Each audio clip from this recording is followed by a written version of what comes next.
اعوذ باللہ من الشیطان الرجیم بسم اللہ الرحمن الرحیم الحمد للہ رب العالمین والصلاة والسلام علی اشرف الانبیاء والمرسلین وآلہ الطیبین الطاہرین اعوذ باللہ من الشیطان الرجیم قالوا ابنوا له بنیانا فألقوه فی الجحیم فأرادوا به کیدا فجعلناهم الاسفلین۔ سورہ صافات آیت 97۔ انہوں نے کہا اس کے لیے ایک عمارت تیار کرو، پھر اسے آگ کے ڈھیر میں پھینک دو۔ بس انہوں نے اس کے خلاف ایک چال چلنے کا ارادہ کیا، لیکن ہم نے انہیں زیر کر دیا۔ حضرت ابراہیم خلیل اللہ نے جب بتوں کو پاش پاش کیا اور بت پرستوں نے دیکھا کہ ہمارا معبود جو ہے وہ پاش پاش ہے، اور ایک جابر حکمراں بھی ان کے اوپر حکومت کرتا ہے، تو ان لوگوں نے کہا، سورہ انبیاء میں ہے وَانصُرُوا آلِہَتَکُم، اپنے معبودوں کی مدد کرو۔ وَانصُرُوا، ایسے معبودوں کو وہ پوچھتے ہیں جن کی مدد کرنے کی ضرورت ہے۔ چنانچہ یہ بہت بڑی جسارت تھی ایک بت پرست معاشرے میں کہ اپنے خداؤں کو توڑ کر پاش پاش کر دیں، اور ان کے لیے جذبہ انتقام جو ہے وہ عروج پر آنا قدرتی بات ہے۔ قالو، بت پرستوں نے کہا اس کے لیے ایک عمارت تیار کرو، چار دیواری بنائی، اور اس چار دیواری کے اندر جو ہے وہ لکڑیاں جمع کر کے آگ لگا دی۔ فَأَلْقُوهُ فِي الْجَحِيمِ، آگ کے ڈھیر میں پھینک دو اسے۔ بڑی آگ تھی، آگ کا ڈھیر بن گیا تھا۔ فَأَرَادُوا بِهِ كَيْدًا، ان کے خلاف ان لوگوں نے ایک چال چلی، لیکن ہم نے انہیں زیر کر دیا۔ فَجَعَلْنَاهُمُ الْأَسْفَلِينَ، ہم نے انہیں زیر کر دیا۔ ایک تاریخی واقعہ ہوا کہ حضرت ابراہیم نے ان بتوں کو پاش پاش کیا، اور اس کے انتقام کے لیے حضرت ابراہیم کو آگ میں پھینک بھی دیا، اور آگ میں پھینکنے کے بعد اللہ تعالیٰ نے آگ سے کہا یا نار کونی بردا و سلاما علی ابراہیم۔ سورہ انبیاء میں اس کا ذکر آیا ہے کہ ہم نے آتش کو حکم دیا کہ حضرت ابراہیم کے لیے تو ٹھنڈی ہو جا، صرف بردن ٹھنڈا نہیں بلکہ سلامن، یہ سلامتی کے بھی اسباب فراہم کر۔ آتش کو حکم ملا۔ آتش جو ہے وہ گلزار بن گیا۔ حضرت ابراہیم کہتے ہیں، روایت ہے کہ آپ نے فرمایا زندگی میں سب سے بڑا آرام وقت میں نے نمرود کے آتش کے درمیان میں گزارا۔ وہ آتش گلزار ہو گیا تھا، سلاماً علی ابراہیم کے لیے سلامتی کے اسباب فراہم ہوئے تھے، اور اس صورتحال سے حضرت ابراہیم صحیح سالم نکل آتے ہیں۔ آتش کی طبیعت ہے جلا دینا، اللہ تعالیٰ کی حاکمیت ہے تمام چیزوں پر۔ کائنات میں کوئی چیز ایسی نہیں جس کے اوپر اللہ تعالیٰ کی حاکمیت نہ ہو۔ بیدہ ملکوت کل شیء، ہر چیز کی بادشاہت اللہ کے ہاتھ میں ہے، ہر چیز کے اوپر اللہ تعالیٰ کا تسلط ہے، اللہ اس کا خالق ہے، اور اس کے لیے حرارت بھی اللہ تعالیٰ نے عنایت کی ہے آتش کو، اور اس سے حرارت سلب کرنا اللہ تعالیٰ کے اختیار میں ہے، حرارت سلب کر دی اور حضرت ابراہیم بچ گئے۔ وہاں سے حضرت ابراہیم کو لوگوں نے نکال دیا، ہونا تو یہ چاہیے تھا کہ یہ معجزہ دیکھ کر جو ہے وہ ایمان لے آئے، لوگ معجزے دیکھ کر بھی ایمان نہیں لاتے۔ واقع ابراہیم شاہد ہے کہ لوگ معجزہ طلب کرتے ہیں کہ معجزہ دیکھ کر وہ ایمان لے آئیں۔ ابراہیم سے زیادہ معجزہ کس نے پیش کیا ہے؟ آتش نمرود سے سالم نکل آنا جو ہے بہت بڑا معجزہ تھا، لیکن اس معجزے کا بھی لوگوں کے اوپر اثر نہیں ہوا اور ان کو وہاں سے نکال دیا۔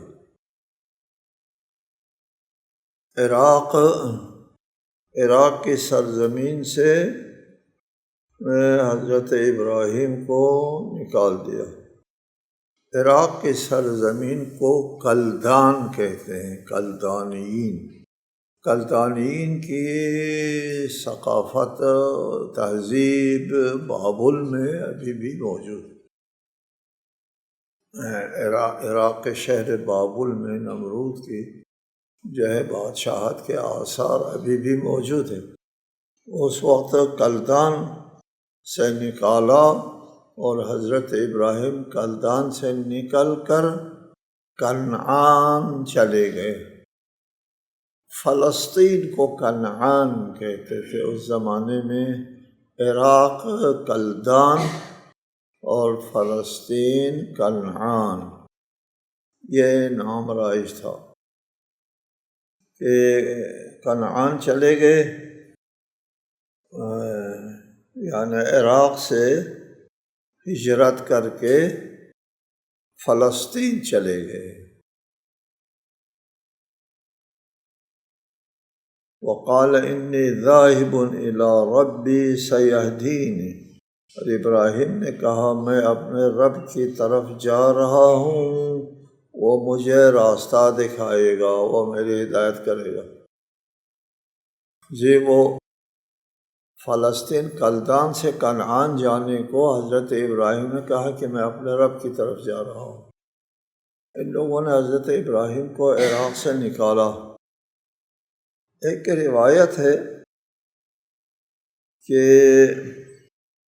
کہاں تک قابل اعتبار ہے روایت یہ نہیں معلوم، اس میں ہے کہ رسالت میں آپ صلی اللہ علیہ وآلہ وسلم نے فرمایا یمن والوں کو برکت دے دو اور شام کو برکت دے دو اور حجاز کو برکت دے دو، ان تمام علاقوں کے بارے میں دعا کی۔ ایک صاحب نے کہا کہ یا رسول اللہ عراق کے بارے میں نہیں کہیں گے آپ؟ کہا نہیں، عراق کے بارے میں نہیں کہوں گا، تم نے میرے باپ کو نکالا ہے وہاں سے، یعنی ابراہیم کو تم نے وہاں سے نکالا ہے، تمہارے لیے میں دعا نہیں دوں گا۔ بہرحال یہ روایت کہاں تک صحیح ہے معلوم نہیں۔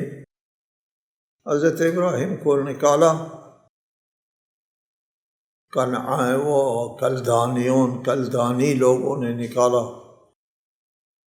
بابل کے حکمرانوں نے نکالا، اور بابل کے سلسلے میں اور بھی دیگر بھی روایات موجود ہیں۔ حضرت علی علیہ السلام وہاں سے گزر رہے تھے تو بابل کی سرزمین دیکھ کر کے بہت سے باتیں ارشاد فرمائیں، بہرحال کا ہم ذکر نہیں کرتے۔ اس میں فرمایا انی ذاہب الی ربی، میں اپنے رب کی طرف جا رہا ہوں۔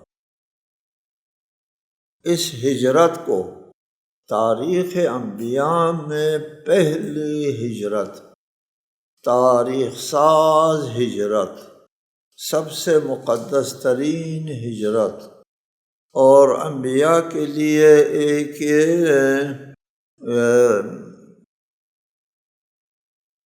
رسالت کا راستہ تیار کرنے کی ہجرت۔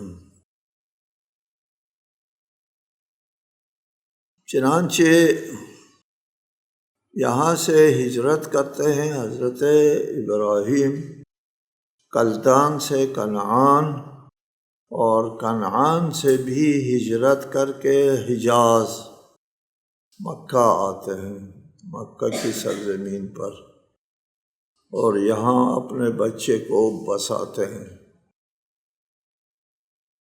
یہ نہایت تعجب کی بات ہے، انتہائی تعجب خیز بات ہے۔ عراق بھی سرسبز ملک ہے جہاں حضرت ابراہیم پیدا ہوئے، اور کنعان یعنی فلسطین کی سرزمین بھی سرسبز و شاداب، وہاں حضرت ابراہیم زندگی کرتے تھے، سرسبز و شاداب مقام پر، وہاں چشمے میں شادابی ہیں، اور حضرت ابراہیم کی سطح زندگی بھی بہتر تھی۔ روایت میں ہے کہ آپ چھت کے اوپر آگ رات کو جلا کے رکھتے تھے کہ لوگوں کو ادھر کا پتہ چلے، مہمان آ جائے، مہمان نوازی خوب کرتے تھے حضرت ابراہیم۔ چنانچہ فرشتے نازل ہوتے ہیں قوم لوط پر عذاب دینے کے لیے، اور اپنے بچے کی بشارت کے لیے،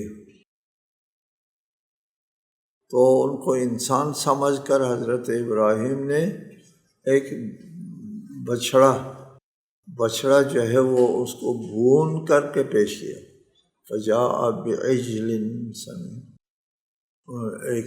ایک بچڑے کو بھون کر مہمانوں کے لیے پیش کیا۔ یہ بتاتا ہے کہ بچڑا مہمانوں کے لیے پیش کرنا بتاتا ہے کہ حضرت ابراہیم کی سطح زندگی بہتر تھی کہ مہمان کو بچڑا پیش کر سکتے ہیں۔ ہم آج کل نہیں کر سکتے ایسا۔ یہاں سے ہجرت کرتے ہیں، یعنی یہ بتانا مقصود ہے کہ حضرت ابراہیم نے جب ہجرت کی اور کنعان تشریف لائے، کنعان میں آپ کی اچھی زندگی تھی، یہاں سے ہجرت کرتے ہیں بے آب و گیا بیابان مکہ میں کچھ نہیں ہے، ادھر سے ہجرت کر کے مکہ لے آتے ہیں اپنے اکلوتے بچے کو، اسماعیل کو۔ اسماعیل حضرت ابراہیم کا اکلوتا بچہ ہے، اس کو لے کر کے آتے ہیں اور ادھر چھوڑ جاتے ہیں۔ ہماری سمجھ سے بالاتر کیا ایثار ہے، کیا قربانی ہے، کیا تاریخ رقم فرمائی۔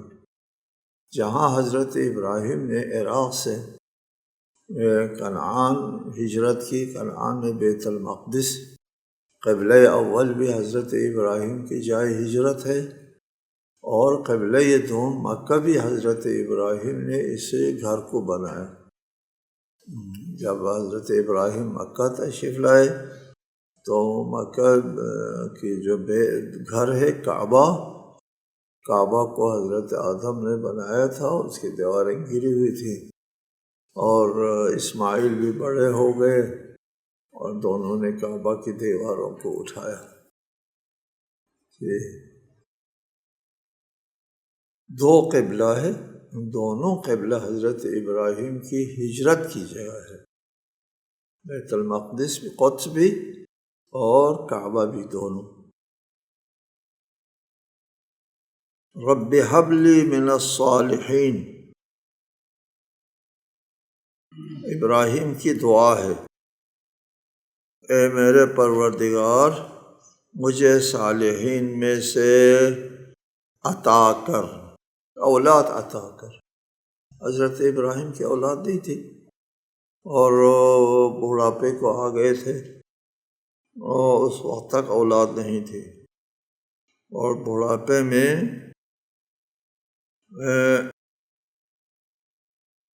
اولاد جو ہے حضرت ابراہیم کو، جب حضرت ابراہیم کی عمر جو ہے وہ 86 سال تھی، اس وقت حضرت اسماعیل پیدا ہوئے۔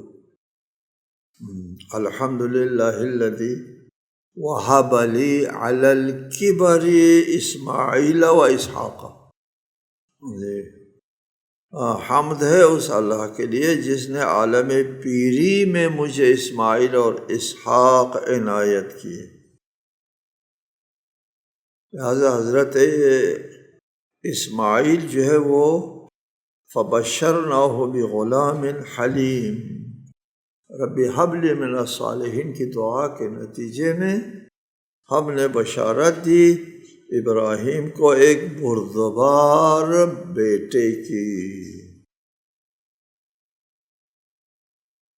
غلام لڑکے کو کہتے ہیں۔ حضرت ابراہیم کی دعا قبول ہوتی ہے اور اوصاف حمیدہ کے حامل اسماعیل جیسے فرزند عطا ہوتے ہیں۔ یہ جو فرزند عطا ہوا ہے یہ حضرت اسماعیل ہے۔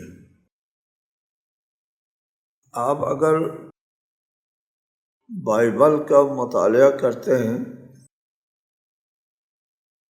یہود چونکہ حضرت اسحاق کی نسل سے ہے، ہمارے رسول صلی اللہ علیہ وآلہ وسلم حضرت اسماعیل کی نسل سے ہے،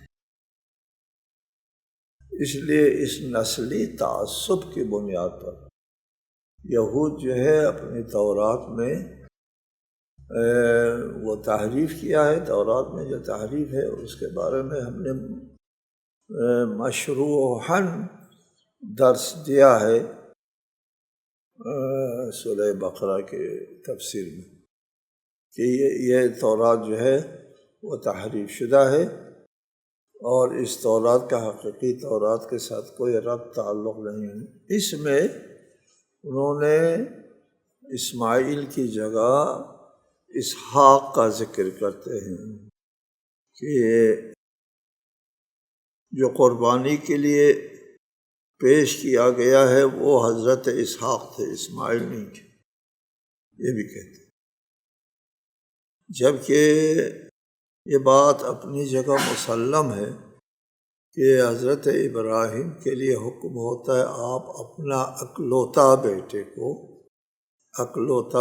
کو لے جا کر کے مکے میں بسا دیں۔ حضرت اسماعیل اکلوتا بیٹا تھا، اور اکلوتا بیٹا حضرت اسماعیل تھا، سب سے پہلے حضرت اسماعیل وجود میں آئے، حضرت اسحاق بعد میں وجود میں آئے۔ جب حضرت اسحاق پیدا ہوئے تو حضرت اسحاق اکلوتا بیٹا نہیں تھا، دوسرا بیٹا تھا۔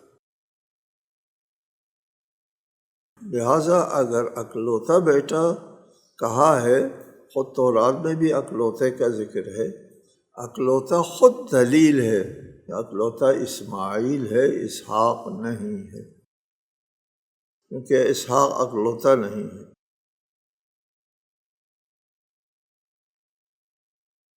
کہتے ہیں کہ جب حضرت اسماعیل کو ذبح کرنے کے لیے پیش کیا گیا تو ان کی عمر جو ہے وہ 13 سال تھی، اور حضرت اسماعیل